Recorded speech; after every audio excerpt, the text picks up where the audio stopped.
I've been told by super reliable sources that Chicago is a crime-ravaged third world hellhole. Well, I'm a trust but verify person, so I decided to actually go to Chicago and explore and document as much of the city as I could, and give you an objective look at what the city is actually like right now, and not just the obviously tourist-friendly areas, but the neighborhoods where real Chicagoans are just living their day-to-day lives. Because if your only impressions of Chicago are what you see in viral social media clips or the way the current presidential administration describes it, then I think you're going to find the Chicago you have in your head is completely divorced from the reality of what Chicago actually is. Also, I wanted to experience as much of Chicago as I could, as efficiently as I could, so that meant organizing my explorations around the city's heavy rail transit system, the L, which kind of helps me kill two birds with one stone because not only is it the most efficient way to get around, it really goes to the heart of the city's identity. It's not an exaggeration to say it's what makes Chicago, Chicago. So the way I've organized this is we're going to take a tour of the different lines I rode. We're going to dig into some of the neighborhoods. We're going to look for as much crime and chaos as we can find. We'll touch on walkability, bikeability, and affordability, and we're going to talk about how the L itself enables so many of the things that are actually amazing about Chicago, and why the future of the city depends on continuing to build on that strength. So what I want to do is begin in the center of the city and then go line by line, radiating outward.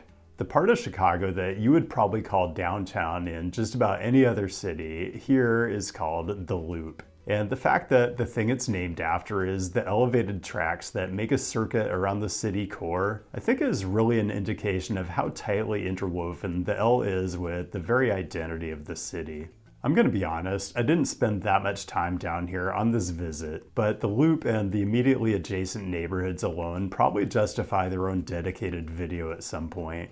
The Chicago River is spectacular. It's been quite a few years since I was down here and it didn't look anything like this. The Riverwalk and all the new urban design features along the river have really changed the whole character of the area, and all of it complements the city's architectural legacy in a really beautiful way.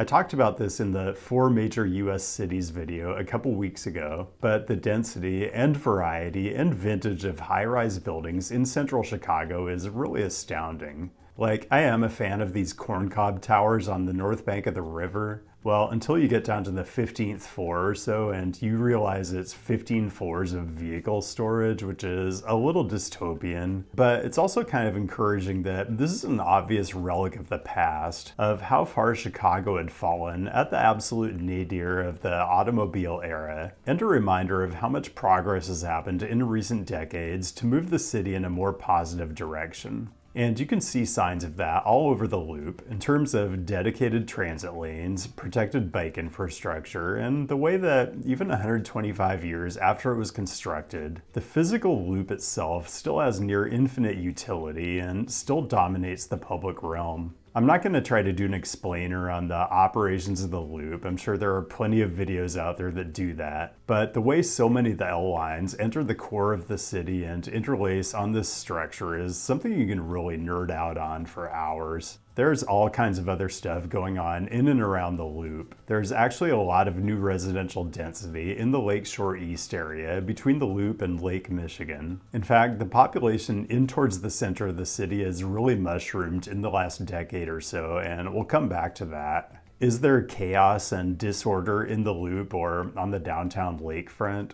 The closest thing to it was probably the unruly crowds of selfie takers at the Bean, or maybe the huddled masses of humanity waiting online for crepes. Really frightening stuff.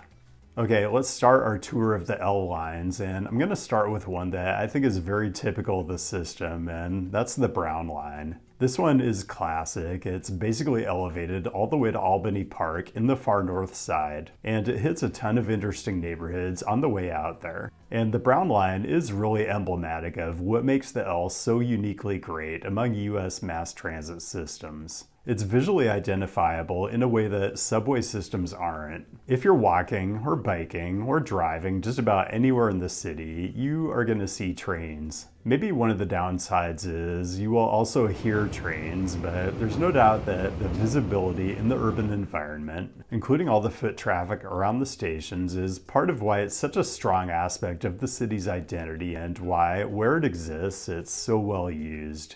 As we go through, I'm going to try to give you some basic stats on each station area because in data we trust, even when the current geniuses running the government shut down the census website. Thank God for censusexplorer.org.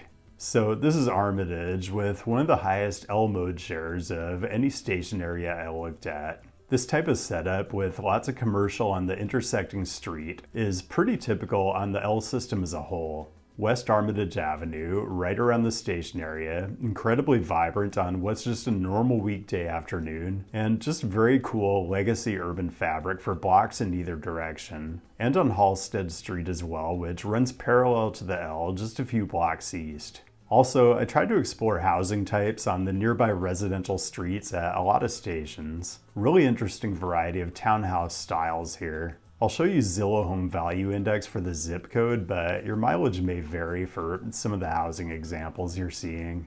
Now, I didn't get off and explore every station I passed, there's just not enough time. But also, the views from the Brown Line in particular are pretty great. I mean, if you're a city person. Let's get a bit further out. This is Paulina, a little more distant, so the L mode share is a little lower, but still over 25%. And it's another station area that's got a ton of stuff going on in its own right. There's some reclaimed space underneath the elevated structure, and then here's a thing that is kind of characteristic to this part of the city. You've got these remnants of the old Chicago plan, radial streets like Lincoln Avenue here, but also Clark and Milwaukee that make these complicated angular intersections with the wider grid. The intersections are a bit of a traffic nightmare because of how tough it is to allocate green time at the signals, especially with all the pedestrian activity, but also you get a lot of very cool Flatiron type buildings that give the area a ton of character. One thing to point out here, neighborhood naming in Chicago can be a little confusing. Paulina is, I think, a sub-area of Lakeview, which is one of the 77 officially designated community areas in Chicago, which aren't the same as wards and furthermore can be grouped into regions. So we're in the north side right now, but next we're going to roll further out on the Brown Line to Lincoln Square, also a designated community area, but part of the far north side. A lot of construction in the immediate station area, modernization in progress, which will be a theme in some of the station areas we're going to look at later. The main attraction here is probably Lincoln Square itself, not actually a square by any reasonable geometric definition, but a segment of Lincoln Avenue that's been converted to one-way operation with angle parking. Has a little more of a suburban feel to it, but Lincoln Square, even though it's officially far north, still an L mode split over 20%, so these are definitely city dwellers. Okay, let's head back to the loop, and now we're going to explore the Blue Line, which radiates out to both the west and the northwest, terminating at O'Hare Airport.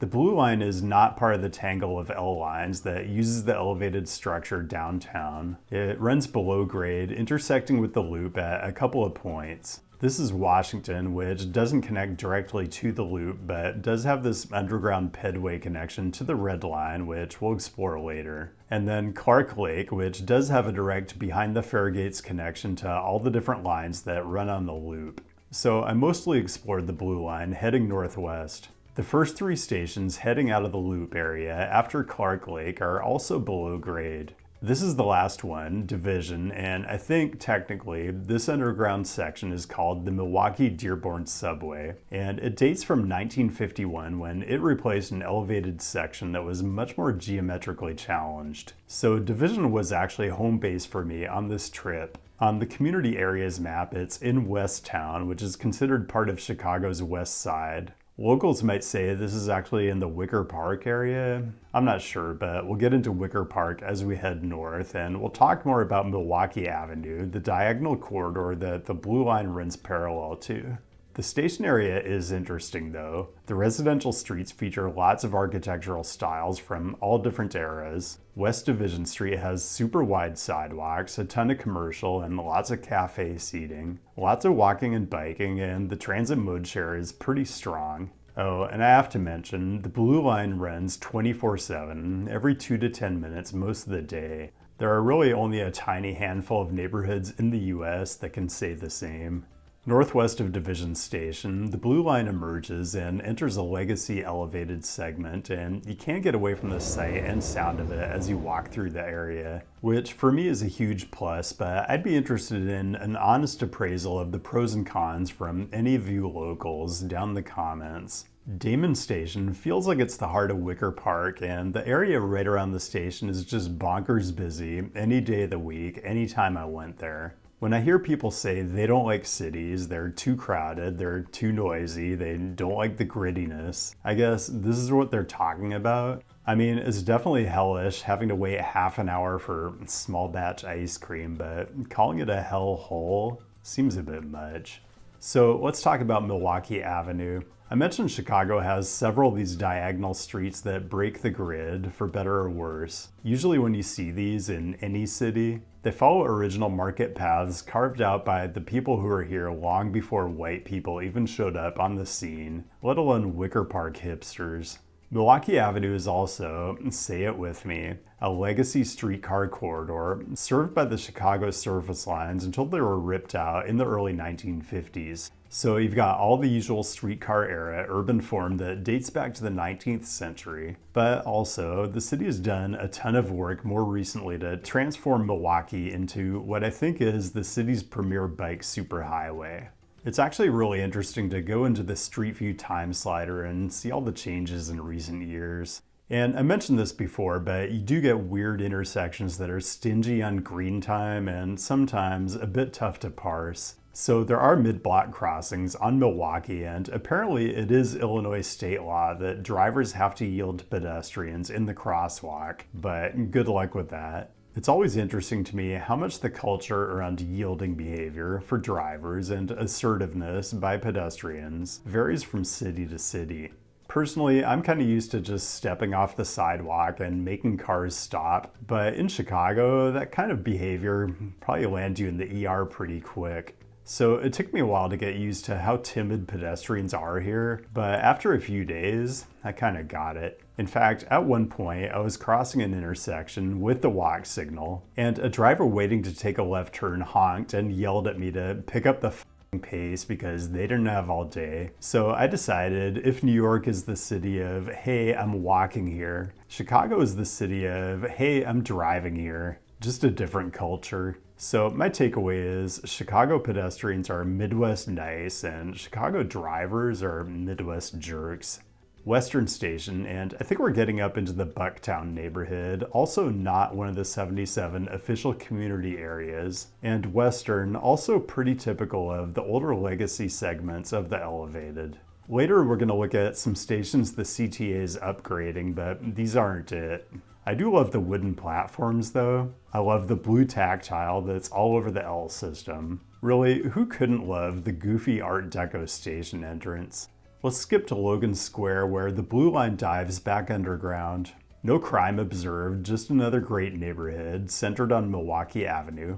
And this is a location where the city is doing a ton of work to make the station area and the local street network better connected and more livable for people walking and biking. A bit of construction zone pain right now, but here in the heart of Logan Square, you can see where the city is vacating Milwaukee Avenue to create a car-free public space. And the street view from just a couple years ago will really tell you everything you need to know.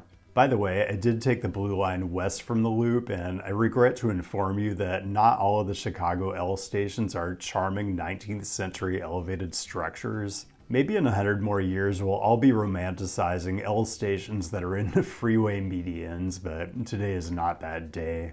A lot more to come. Lots of ways to connect and support the channel so I can keep going to cities and you can see what's actually going on in them instead of the weird, upsetting viral clips that we're all inundated with daily. I was in town on behalf of Better Streets Chicago, an organization that fights for sustainable transportation and safe, livable streets. I'll mention a couple of their advocacy efforts later in the video, but for now, I just want to thank them for bringing me out. One of the core tenets of this channel is that people care about and identify with their cities with an intensity that I don't think is appreciated nearly enough. But Chicago takes this dynamic to an almost pathological level, and I kind of mean that as a compliment. Last bit on the Blue Line. It does run all the way out to O'Hare, which is where I flew in and out of this time. I already talked about Blue Line frequency and span. It's a great service, but I gotta mention fares. For O'Hare, there's a $2.50 surcharge on top of the regular $2.50 fare to access the Blue Line station on your way into the city, so that means your round trip is $7.50. Pro tip, if you're visiting for a few days, you can buy a 1-week pass loaded on a Ventra card for $20. They don't charge you extra for the physical card, which a lot of transit agencies do, and it covers the O'Hare surcharge, so basically for the other $12.50 you're spending, you get an all-you-can-ride smorgasbord of all the L's and buses you want for your whole trip. It's kind of like stealing from CTA. I almost feel bad. Okay, next up, let's head south on the Green Line. I wanted to hit a couple station areas in the heart of the South Side, just so I can give you a geographically balanced overview. Let's start with Indiana Station. The first thing you'll notice coming out of the station is protected bike lanes under construction on Indiana. So we're in Bronzeville right now, a neighborhood that's been a poster child for neglect and disinvestment for decades. And one question you might have is, are protected bike lanes gentrification?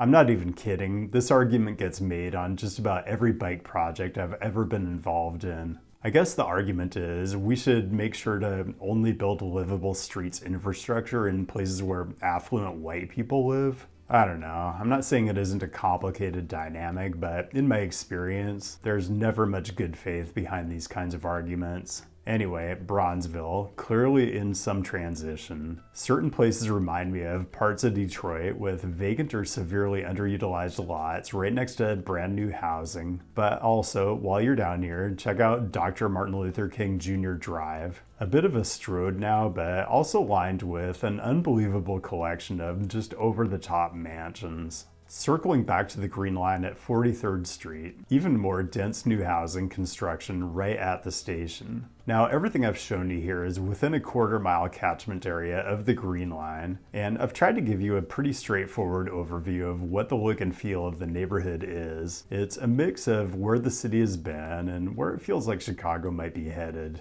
I think this is probably the type of neighborhood that inspires the conservative guy scared of cities meme. And not because of any obvious crime or disorder, but probably because if you're a white dude walking around, you feel a little conspicuous. Now, I'm sure a conservative guy will see this video and they'll say, oh, well, you went to the south side of Chicago in the middle of a weekday. Like, I can't have a valid opinion unless I went there at like 2 in the morning. You know, even then, it still wouldn't be enough. They'd say, you can't tell whether a place is dangerous or not unless you go there at 2 in the morning wearing a bunch of expensive jewelry and casually thumbing through your billfold in a dark alley. Like, I'm not even awake after 10 p.m. I'm a morning person. I don't hang out at 2 a.m. anywhere. Although, if I had to, I'd probably feel safer here than in some rural small town with major opioid problems. Okay, back to the loop. Now we're going out across the Lake Street Bridge on the Pink Line and headed into the West Loop area, which has seen a huge surge in development over the last 5 to 10 years. There are a couple Pink Line stations that serve the West Loop, but I'm going to focus on Morgan. The history of this station is kind of complicated. There's been an elevated structure here for over a century, and there was a station at this location up into the 1940s when the service was discontinued due to low ridership, which you couldn't even imagine now, and the station itself was dismantled. Pink is the newest line on the L system. It opened in 2006 and Morgan Station opened in 2012. So tons of new density in the area. I actually went through here on the way to my event with Better Streets Chicago. You know, lots of college students show up at my events. I met students from Northwestern, the University of Chicago, UIC. Oddly, I didn't meet anyone from Hamburger University, which is physically much closer to the venue. Not sure they have an accredited urban planning program, but it is probably the scariest thing I saw in the West Loop. I went out as far as 18th Street Station on the Pink Line to the Pilsen neighborhood, once a working class enclave of Central and Eastern European immigrants, now largely a community of Latin American immigrants, which of course means it's one of the areas being targeted by the geniuses in our current administration. I wouldn't say it's necessarily ground zero for the current spree of legalized kidnapping, but it's probably the place where I saw the most outward displays of protest and advocacy to help protect the community. If you come to Chicago, a good way to show support is just come down to Pilsen and patronize the businesses, and you won't regret eating down here, I promise. Okay, let's move on to the last line we're going to look at, the busiest on the whole system, the Red Line. It extends north and south of the loop. I'll focus on the northern section, which features a bunch of modernization projects that have been completed recently. But let's begin downtown at Lake Street, where the Red Line, like the Blue Line, runs below grade until you get a few stops north of the city center. Next is Grand, first stop north of the loop. This is another area that practically justifies its own dedicated video. Tons of new development, the Magnificent Mile. I just didn't have time for it on this trip. I did have time for the Tribune Building, one of Chicago's endless number of super cool Art Deco gems. For a minute, I felt like I was back in Australia. Maybe just wishful thinking. After a few more underground stations heading north, the Red Line emerges as an elevated and joins a shared alignment with the brown and purple lines. So the next couple stations get a ton of service. First, Fullerton in the Lincoln Park neighborhood, which serves DePaul University. And then Belmont, where I went a few times, super busy every time I went. Like, from a transit perspective, this is an absolutely prime location. It's the last station before the Brown Line splits off and heads northwest. For over a century, this split, just north of Belmont, was a signalized junction and a bottleneck on the whole L system. But in 2021, CTA opened a new flyover for the Brown Line that took out that signal and improved operations and reliability for all three lines. $320 million, very well spent, saves time for millions of riders every year, and lets CTA run the service more efficiently and economize on operations. The funding source? A local and federal partnership with the City of Chicago setting up a tax increment financing district in the area to capture revenue from increased land value due to the improved service, and the Obama administration recognizing the massive economic benefit of the project. This was back when we had presidential administrations that understood how much value our big cities contribute to the nation as a whole. Not sure how that's going right now. Last I checked, the feds are clawing back billions in funding for sustainable transportation and spending billions to send masked secret police into cities to harass, physically abuse, and abduct people who are just going about their daily lives. Let's stick with transit. Illinois is a state where local transit funding relies heavily on support at the state level, and it's another state where elected officials, unfortunately, seem to have completely lost the plot. So one more plug for Better Streets, which has been campaigning hard to make transit riders' voices heard down in Springfield. I encourage all my viewers in Illinois to get involved. Link down in the description. Okay, I had to stop at Addison Station, very high L mode split any day of the week, but particularly high when there's a Cubs home game at Wrigley.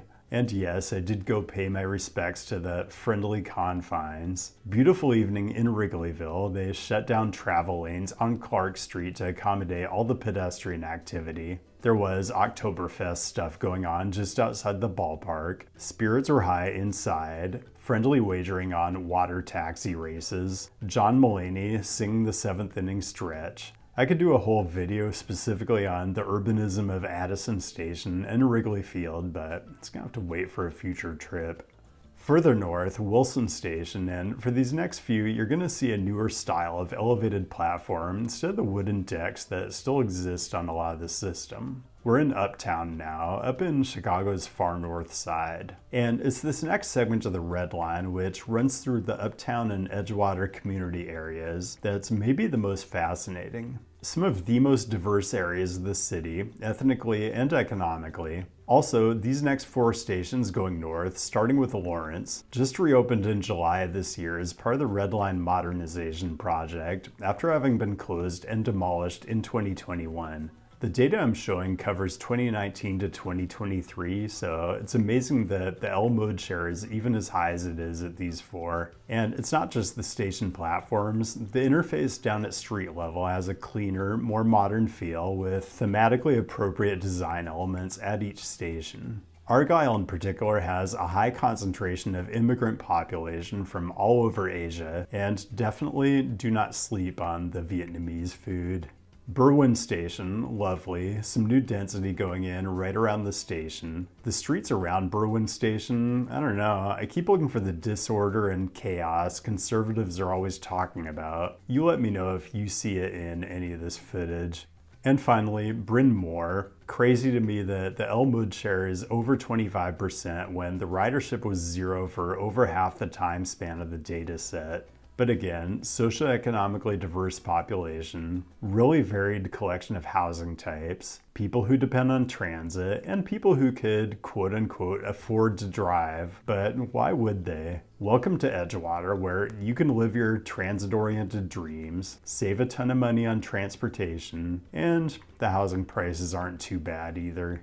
It is called Edgewater for a reason, and another thing I would have loved to do in Chicago is spend more time at the beaches on Lake Michigan. This is Foster Beach, just a short walk from Berwyn or Bryn Mawr, but there are tons of beaches and parks all up and down the lakefront. Really a huge amenity. Also up and down the lakefront, DuSable Lakeshore Drive, which can only be considered an amenity if you personally insist on driving from all these neighborhoods that have amazing transit access and walkability. For everyone else, a disamenity. A noisy, toxin-spewing waste of space and connectivity inhibitor. And when I say everyone else, I mean the 2 out of 3 people who don't drive as their primary commute mode. Basically a supermajority, so yay democracy, I guess.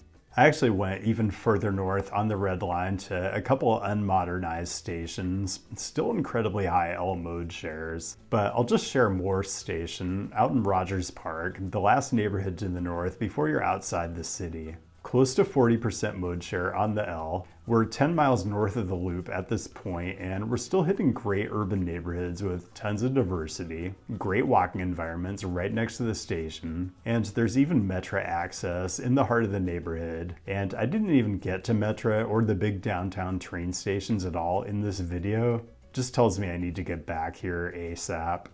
Okay, look, I just find the L and everything it does for Chicago really inspiring. Not just because I'm a huge transit dork and I find it aesthetically pleasing. It's really the thing that enables Chicago to be a dense, livable, economic powerhouse. I mean, just imagine what the built environment on a corridor like Milwaukee Avenue would look like if the driving mode share was 80% plus like it is in most US cities, instead of the 20 and 30% range that the L enables.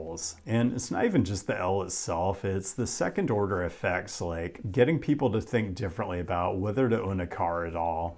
The last place I want to stop in Chicago is the Bloomingdale or 606 Trail, which runs east-west through some of the northern neighborhoods. The section we're looking at runs perpendicular and underneath the blue line between the Damon and Western stations, so it's an elevated rail trail, formerly a Milwaukee Road line. And yeah, maybe they should find a way to use it for a crosstown L line instead. But I visited the 606 day and night, and it was always busy. And I think it's a microcosm of all the things great transit makes possible. You just can't generate the everyday demand for an amenity like this unless there's a ton of housing density in the adjacent neighborhoods, and you can't get the housing density unless you have great transit access and walkability. Bikeability helps too. Space is at a premium in great cities, and a system like the L lets you use that space efficiently.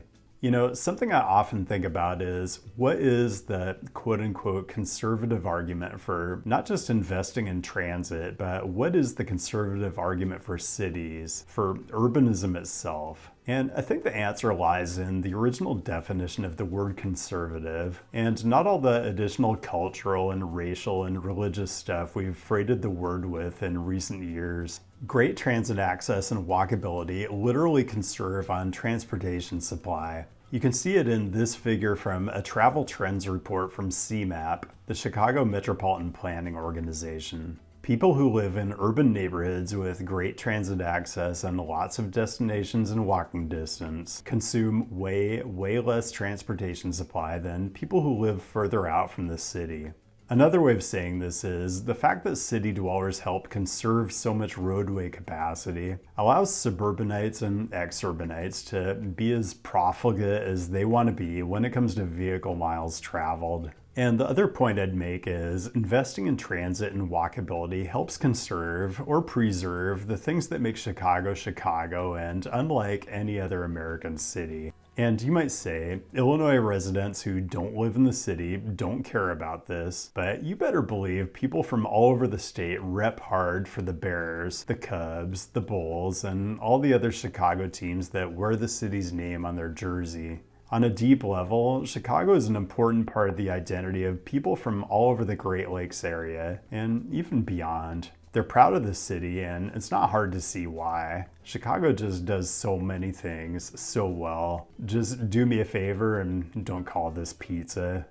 You know, at one point in the lead up to this trip to Chicago, I was convinced I was going to be walking into some weird military occupation scene. Well, it turns out that scene is happening in Portland, Oregon, which strikes me as strange since I actually live in Portland right now and it's been extremely peaceful there for months. On ground news, I can see that over 800 outlets are covering the story that Trump has decided to send troops to Portland to deal with quote-unquote domestic terrorists. But people's perception from the outside is going to be radically different depending on what kind of news they consume. We can see that most of the coverage is coming from the left and center. If I scroll down, I can see that the left-leaning headlines reference the state of Oregon's lawsuit to stop the deployment and challenges to the president's characterization of Portland as a war zone. And on the right, a lot of the headlines are outright cheerleading the deployment and uncritically repeating the president's assertion that the city is war-ravaged.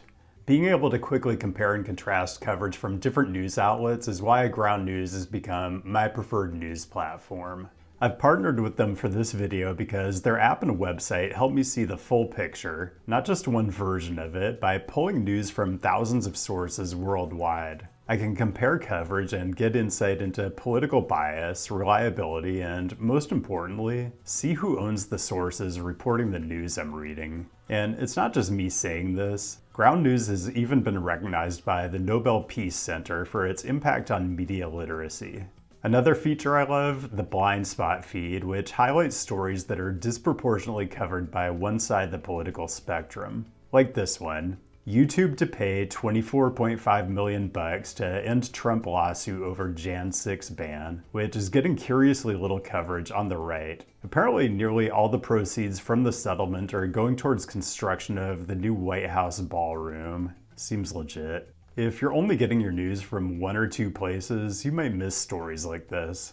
I rely on Ground News because it gives me something I can't get from any other platform, real transparency, which means I'm not just informed, I'm seeing into how different media outlets are trying to shape the narrative. I can't recommend it strongly enough. Ground News is completely subscriber funded, which means it doesn't rely on corporate influence to decide what you see. You can get the same plan I use, which is their unlimited access Vantage plan for 40% off when you subscribe through my link, ground.news/CityNerd. Click the link in my description, or use the QR code right here on screen and help support an independent news platform that's working to make the media landscape more transparent. And that's all I've got. Thanks for joining today, and thanks as always to the patrons for your direct support. And thanks a lot to Better Streets Chicago for bringing me out. It was a great event, and I even think I'm a Malort guy now. Anyway, keep the great topic suggestions coming. I'll be back with a new episode in a week or two, and I'll see you then.